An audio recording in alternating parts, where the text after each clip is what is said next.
Have you ever poured your heart and soul into a project only to have someone else steal the credit? It's a gut-wrenching feeling, and it happened to me. This isn't just a story about a bad boss. It's about how I stood up for myself and exposed a toxic workplace culture. Buckle up, because this gets intense. I used to work for a pretty well-known tech firm. Let's call them Innovate Corp.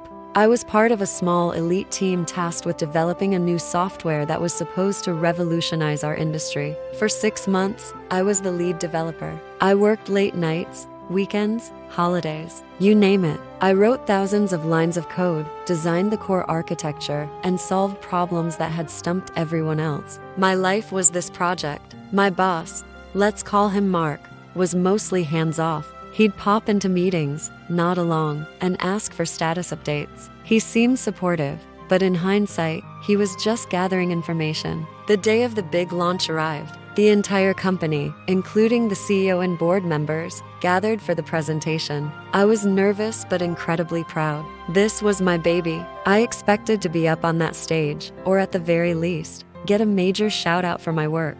But then Mark walked up to the podium, alone. He started the presentation, and my stomach dropped. He presented my slides, my data, my user interface mockups. He spoke about the challenges he overcame, the sleepless nights he had, and the innovative breakthroughs he personally engineered. He used the word "I" over and over again. My name and the names of the rest of the team were never mentioned. Not once. I was in shock. I looked around at my teammates, and they had the same look of disbelief and anger. After the presentation, everyone was congratulating Mark. The CEO shook his hand, telling him he was a genius. I felt invisible. I tried to talk to Mark afterward, thinking maybe it was just a mistake, an oversight. I approached him while he was basking in the glory. I said, "Mark, that was a great presentation." I was a bit surprised our team wasn't mentioned.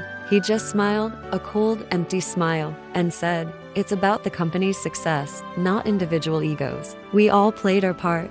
Then he turned his back and walked away. That night, I couldn't sleep. The injustice was eating me alive. This wasn't just about credit. It was about my professional integrity and my future. This project was supposed to be the cornerstone of my portfolio. Now, it was officially Mark's masterpiece. I thought about quitting, just walking away and leaving that toxic environment behind. But then I realized, if I did that, he would win. He'd get away with it, and he'd probably do it again to someone else. I decided I wasn't going to let that happen. It was time to fight back, but I had to be smart about it. I spent the next 2 days gathering evidence. The beauty of being the lead developer is that there's a digital trail for everything. I had every email, every code commit with my name and timestamps, every chat log from late-night problem-solving sessions. I had the original design documents I created, all saved on my personal cloud backup with version histories that predated Mark's involvement. I compiled everything into a single, undeniable timeline of my work.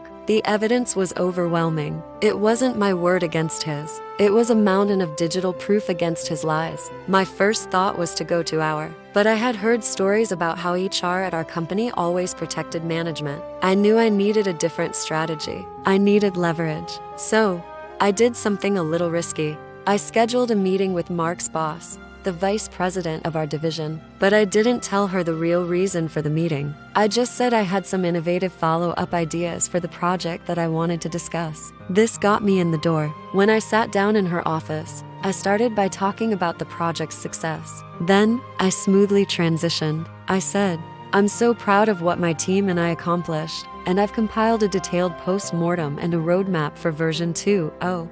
I opened my laptop and showed her the folder. It was named Project Phoenix Lead Developers Archive. I walked her through the timeline, showing her the initial commits, the architectural diagrams I created, and the key breakthroughs I made, all time-stamped. I never once accused Mark directly. I just presented the facts of my own work, my own leadership, and my own contributions. The VP was silent for a long time, just clicking through the files. I could see the gears turning in her head. The evidence was irrefutable. She looked at me and said, "I need to look into this. Thank you for bringing this to my attention." The meeting ended, and I walked out feeling a mix of terror and empowerment. I knew I had just lit a fuse, and I had no idea how big the explosion would be. The fallout was swift. The next day, I was called into a meeting with the VP and a senior HR manager. Mark was not there. They asked me to walk them through the evidence again. They were professional, but firm. I stuck to the facts, showing them the proof without emotion or accusation.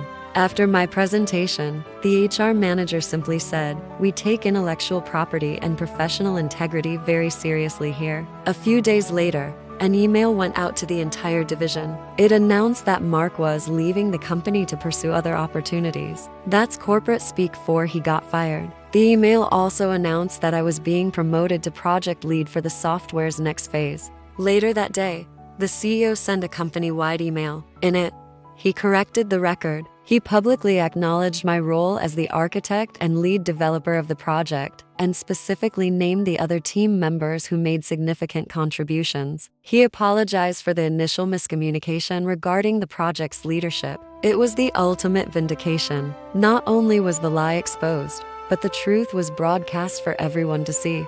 My teammates were ecstatic. We felt seen and valued for the first time. The culture in our department started to shift almost overnight. People felt more comfortable speaking up.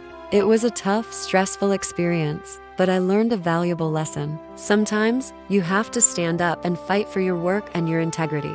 Don't let anyone silence you or steal your success. Document everything, gather your proof, and choose your battles wisely. Your work is your voice, so make sure it gets heard. Thanks for listening to my story. If you've ever been in a similar situation, share your experience in the comments below. Let's support each other. Don't forget to like this video and subscribe for more content. See you next time.